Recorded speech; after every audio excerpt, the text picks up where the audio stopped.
Segunda carta de Paulo aos Coríntios, capítulo 9, verso de número 6.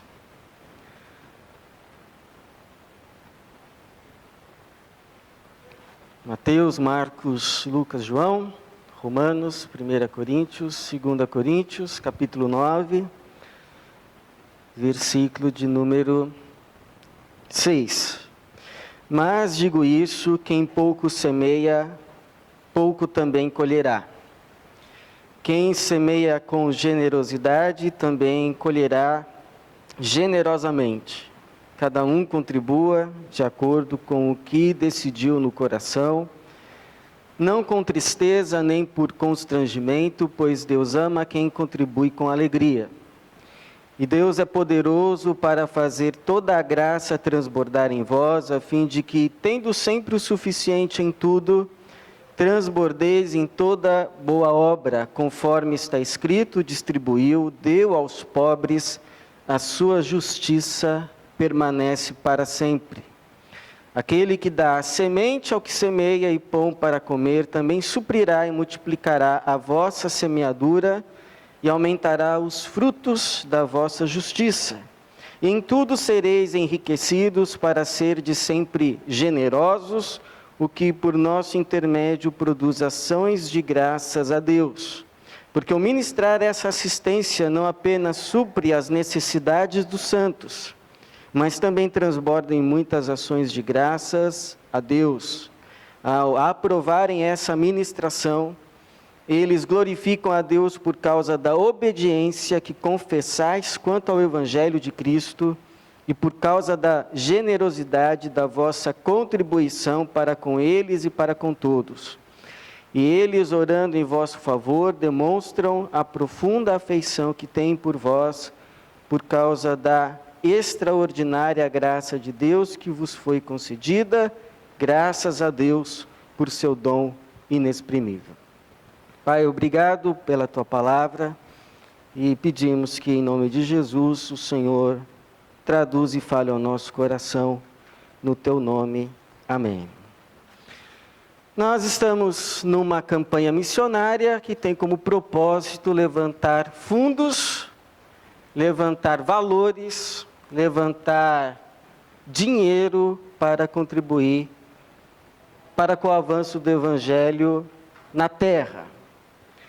E isso suscita logo um tema bíblico cristão, o tema da contribuição, o tema da doação, essa virtude e característica cristã de dividir com o outro, a despeito do outro, dos méritos ou desméritos do outro, simplesmente por um compromisso com Jesus, com o seu reino, e por experimentar no coração também o seu amor.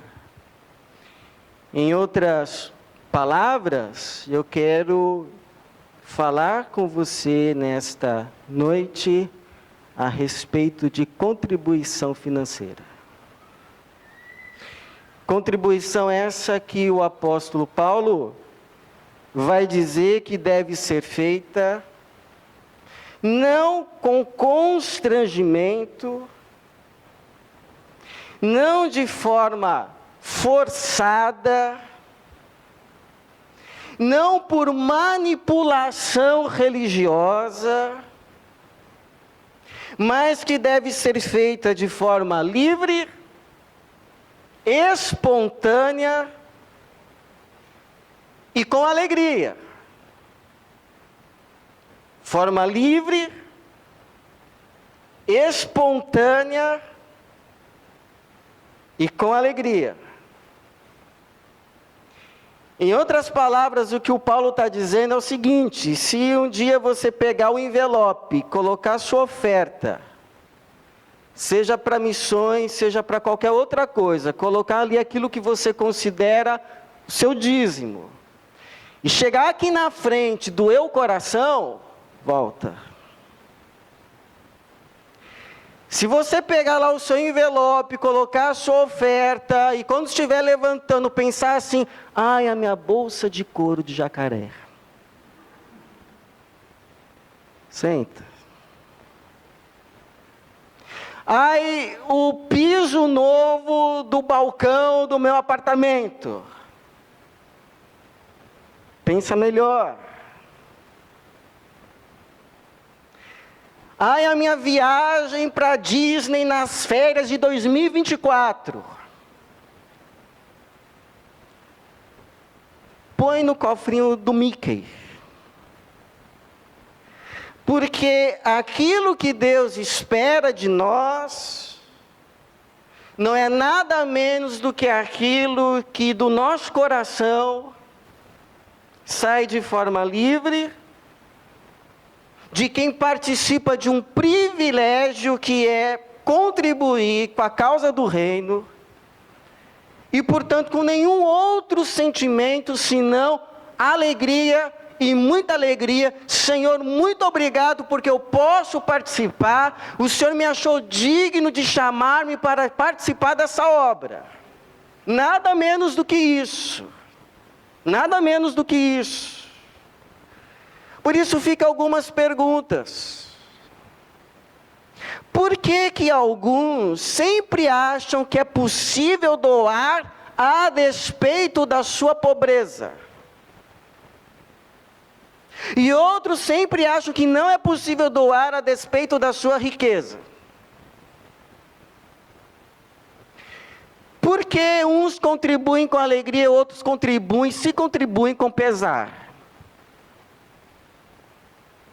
Por que alguns parecem ter um desapego de Francisco de Assis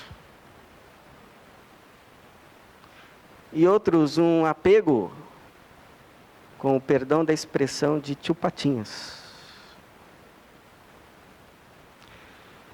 Eu penso que você que já consegue entender, mais do que entender, sentir alegria em dividir, você que já consegue sentir alegria em dispor daquilo que você acha que é teu, para mais gente experimentar a alegria de salvação, ou mesmo comer. Você faz isso porque o Espírito Santo já convenceu, está convencendo o teu coração de algumas verdades que o Paulo deixa registrado aqui nesse texto, que ele escreve quando está patrocinando uma campanha para levantar fundos para cristãos, judeus, pobres de Jerusalém, que participavam daquela igreja que nós chamamos de igreja primitiva, aqueles irmãos que experimentaram uma efusão tão grande do Espírito Santo em suas vidas, que não poderiam ver alguém passando necessidade sem logo vender um terreno e colocar o valor aos pés dos apóstolos, porque no nosso meio ninguém pode passar fome. No nosso meio não pode ter alguém que não desfruta das bênçãos que nós desfrutamos. A alegria que eu tenho de desfrutar aquilo que Deus tem me dado como bênção, eu não quero só para mim, eu quero que mais gente desfrute. Esse pessoal ficou pobre, esse pessoal passou a sofrer, não sabemos porquê, uma crise financeira que os levou à pobreza extrema, e isso ficou notório nas outras regiões onde o Evangelho também tinha chegado, e o Espírito Santo colocou no coração não só de Paulo, mas das igrejas gentílicas, ou seja, aquelas igrejas que não são cristãs, o desejo de participar com aqueles irmãos da sua ajuda, do seu restabelecimento social. e econômico, e não perguntaram se eles estavam trabalhando ou não, não perguntavam se eles tinham feito a parte deles ou não, simplesmente sentiam no coração o amor de Deus por eles e insistiam. Paulo vai dizer no capítulo de número 8 que a igreja da Macedônia, uma igreja formada por gente pobre, Paulo vai dizer assim: eles mesmo da sua extrema pobreza nos rogaram o privilégio de participar. Ou seja, quem contribui não é rico nem pobre. Tem rico que é avarento e tem rico que é generoso. A mesma coisa o pobre. Tem pobre que é avarento e tem pobre que é generoso. E eles então começam a levantar uma oferta para saciar a fome daqueles irmãos de Jerusalém. É por isso que o Paulo está escrevendo nessa carta. E ele vai dizer: nós vamos levantar essa oferta, mas ninguém venha trazer aqui a oferta com avareza, como se a gente estivesse manipulando, como a gente estivesse forçando. Não, se você não tem um coração, fica para você. Ele vai dizer no verso de número 7, cada um contribua de acordo com o que decidiu no coração. Se não decidiu nada, é nada. Não com tristeza, nem por constrangimento, pois Deus, para ele não dizer, Deus não precisa de esmola, não precisa de favor, ele diz, pois Deus ama quem contribui com alegria. Está com alegria? Amém, é bem-vinda. Deus aceita. Não é com alegria, é forçado, fica. Quais são as verdades que quem traz com alegria já aprendeu? Ou está aprendendo? Ou quer aprender? Primeiro, que tudo que nós temos, absolutamente tudo, desde um botão de camisa, até o carro estacionado na garagem, até o diploma, até a posição que ocupa hoje numa empresa, numa fábrica, na sociedade, é graça. É dom de Deus, é favor imerecido. Deus derramou, Deus abençoou. Aí você diz assim: não, pastor, mas peraí, eu me esforcei. Você se esforçou. Quem foi que deu a força para você poder se esforçar? Não, pastor, eu estudei. Quem foi que manteve o seu coração batendo 4, 5 anos de curso? Não, pastor, eu orei. A Bíblia diz que se quer orar, nós sabemos que precisamos do Espírito Santo para interceder por nós, com gemidos inexprimíveis, senão não sabemos orar, nem sabemos o que pedir, nem como convém. Não, pastor, eu estou colhendo muito agora, porque eu levantei cedo e eu muito plantei. E quem foi que deu a semente? Porque por mais que um semeador tenha o desejo de plantar e disposição para acordar cedo, arregaçar a manga e ir lá para a lavoura plantar, o que ele pode fazer se Deus não lhe der gratuitamente a semente? Porque quem é que pode produzir uma semente em laboratório? É dádiva. Veio de graça. A gente só administra. Aí o Paulo vai dizer no verso de número 6, quem pouco semeia, pouco também colherá. Quem semeia com generosidade, também colherá generosamente. Mas vai dizer também no verso de número 10. Ok, está colhendo porque plantou. Está colhendo pouco porque plantou pouco. Está colhendo muito porque plantou muito. Mas verso 10, aquele que dá a semente ao que semeia, e pão para comer, também suprirá e multiplicará a vossa semeadura. Em outras palavras, o que você tem é resultado de trabalho? É. Mas só é resultado de trabalho porque antes do teu trabalho Deus deu a semente, senão todo o trabalho é vão. Se o Senhor não edificar a casa, em vão trabalham os que a edificam. Então está colhendo, irmão? Deus te abençoe. Você trabalhou ao receber as sementes de Deus. Mas se a semente de Deus podemos dizer que todo o resultado da semente também é. Tudo que temos porque veio de Deus e pela graça de Deus. Favor, amor, dádiva, doação. Deus é o primeiro que doa.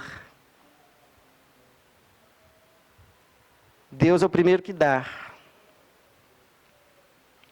Deus é o primeiro que distribui. Até porque tem coisas na nossa vida que não se explica senão pela graça. Por exemplo, me responda algumas perguntas. Por que você nasceu onde nasceu e não nasceu na Etiópia? Por quê? Por quê?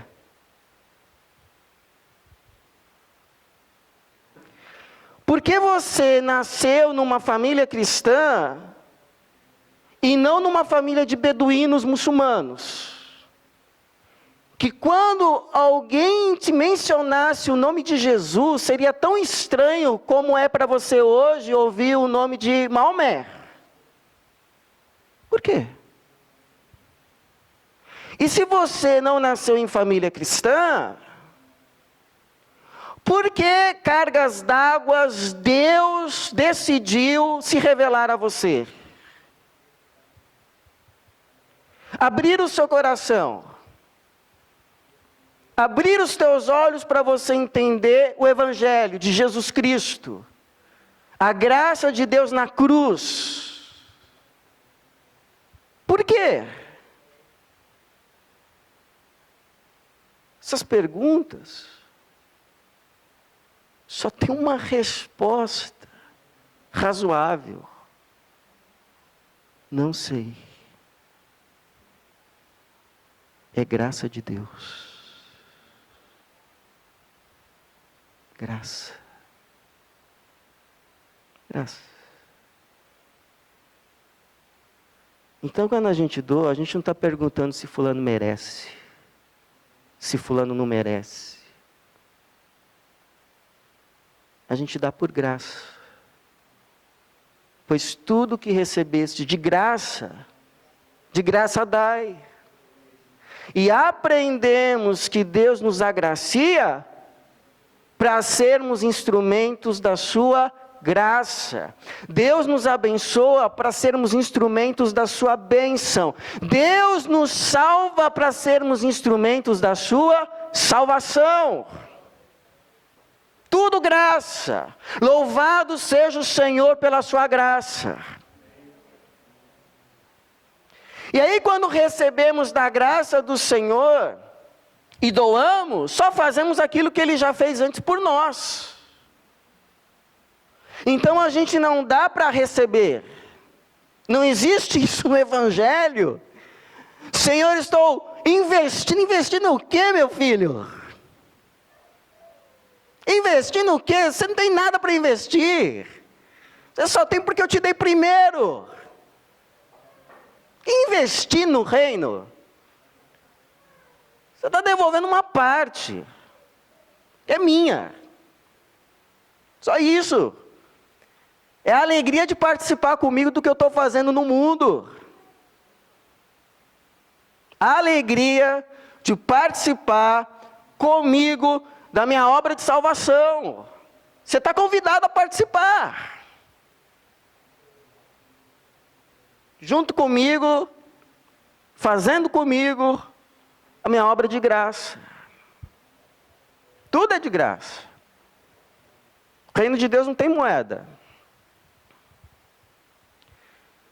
E aí, quando nós recebemos aquilo que Deus nos dá de graça, Você pensa que você está fazendo obra de caridade, mas não está. Você não está fazendo obra de caridade quando você doa. Você está fazendo obra de justiça. Porque olha o que o Paulo vai dizer no verso de número 9. Conforme está escrito, distribuiu, deu aos pobres, a sua caridade permanece para sempre. Está escrito assim na tua Bíblia? A sua caridade permanece para sempre? O que está escrito aí? A sua justiça. Distribuiu, deu aos pobres a sua justiça. Permanece para sempre. Por que justiça? Porque a Bíblia trabalha com o seguinte conceito: tudo não apenas veio de Deus, mas tudo é de Deus. Permanece sendo de Deus, toda a terra é minha, e a sua plenitude. Salmo 24, versículo de número 1. Toda a terra e a sua plenitude pertence ao Senhor. Salmo 24, 1. Essa planta pertence ao Senhor. Esse prédio pertence ao Senhor. Essa camisa pertence ao Senhor. Esse gasofilácio pertence ao Senhor. Esses irmãos pertencem ao Senhor. Esse pastor pertence ao Senhor. Tudo pertence ao Senhor. A diferença é que tem gente que sabe, tem gente que não sabe.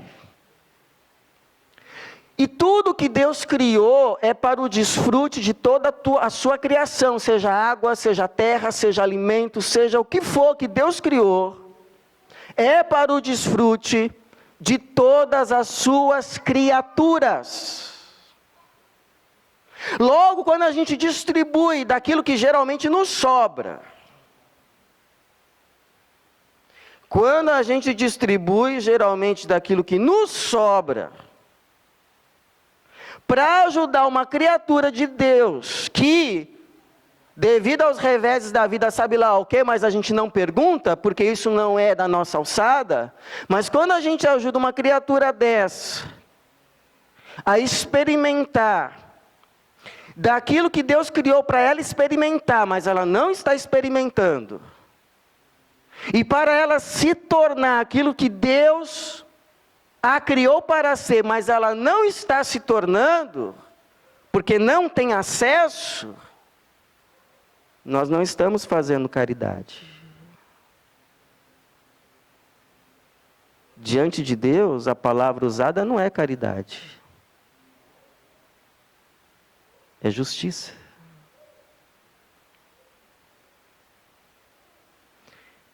E aí vai um exemplo bíblico.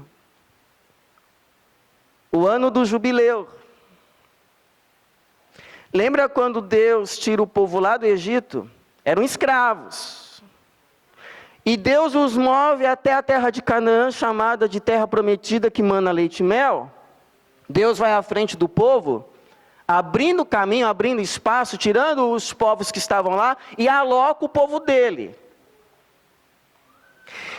E aí você lembra como a terra é dividida? Por sorteio. São 12 tribos, cada tribo tem os seus clãs, cada clã com suas famílias, então vai sendo por sorteio. Então começa todo mundo tendo uma parte da terra, porque a terra é do Senhor e Deus quer que todos os seus filhos desfrutem daquilo que Ele criou. É a mesma coisa, você é pai, você é mãe, você dá cama só para um filho? Se você tem 2 filhos, você vai providenciar quantas camas? E se tiver 10? São 10. Então a mesma coisa, Deus. Aqui é a terra, tem 12 tribos. Vamos fazer 12 sorteios aqui para decidir a terra de cada uma. Todo mundo vai ter a terra. Ninguém vai ficar sem terra. Só que Deus sabia que com o passar do tempo, uns seriam mais espertos que outros, uns teriam mais tinos de administração do que outros. Uns seriam provados com reveses naturais que outros não. E aí ia se criar em Israel elite. Ia ter uma classe que tem, outra classe que não tem. E aí, como você sabe, ia começar a violência.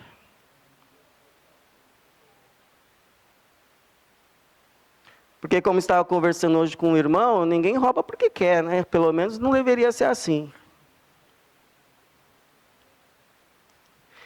E aí o que Deus faz? Olha, de 50 em 50 anos vai ter um ano chamado Ano do Jubileu.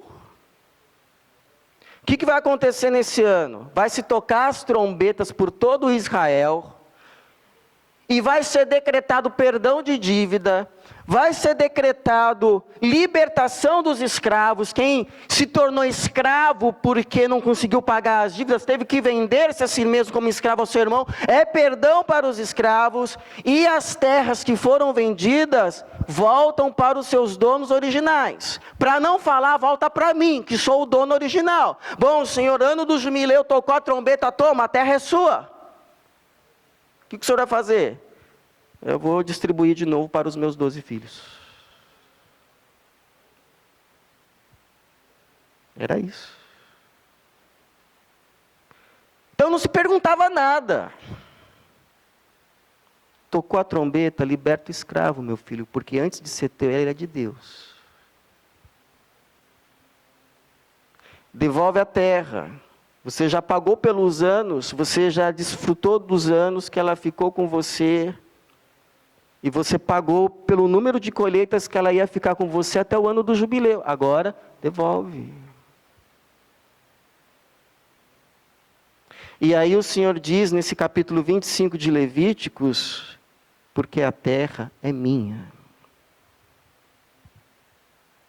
A terra é minha. E para dizer o versículo todo, não se venderão terras perpetuamente, porque a terra é minha.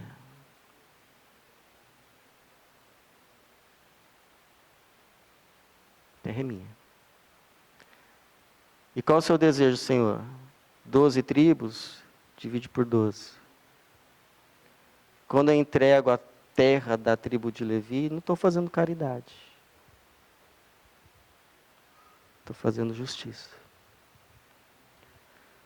Ou seja, aquilo que é certo aos olhos de Deus. Então, quando a gente ajuda um menino, por exemplo, que sai 5 horas da manhã de casa, eu conheci um menino assim, conheci. E que não vai ter as chances que o Rian, meu filho, por exemplo, vai ter.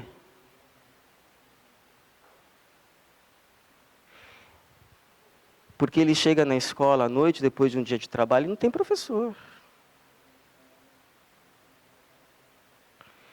E se tem professor, não tem aula. Estou falando de Brasil. Aí chega lá no vestibular, vai competir com o Rian, que vai, se Deus permitir, estudar em escola particular. Se em contexto de Brasil, vai depois à tarde para o cursinho pago pelo pai. Vai fazer viagem para o exterior para aprender língua. Que chance que vai ter?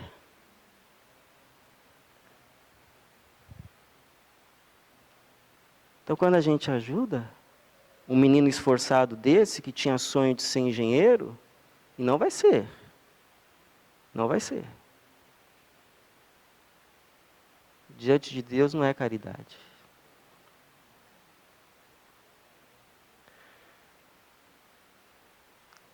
Então a gente pega aquilo que de graça recebeu, doa parte, tira da cabeça que está fazendo caridade a justiça. E quando fazemos isso, sabe o que acontece? O nome de Deus é louvado. O nome de Deus é glorificado, é louvado. Porque olha o que o Paulo vai dizer. Olha o que o Paulo vai dizer 3 vezes, verso 12. Porque o ministrar essa assistência não apenas supre as necessidades dos santos, mas também transborda em muitas ações de graças a Deus. Verso 13. Ao aprovarem essa ministração, eles glorificam a Deus.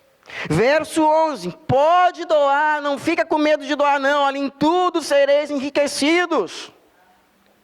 Para ser de sempre generosos. Está vendo? Não é teologia aqui da prosperidade. Porque na teologia da prosperidade é assim, eu dou para receber. Na teologia bíblica da generosidade, eu dou porque recebi. É diferente. Na teologia da prosperidade, eu recebo para acumular. Para um dia chegar e dizer à minha alma, tem bens suficientes. Deita e folga. E aí Jesus diz, louco, ainda hoje te pedirão a alma.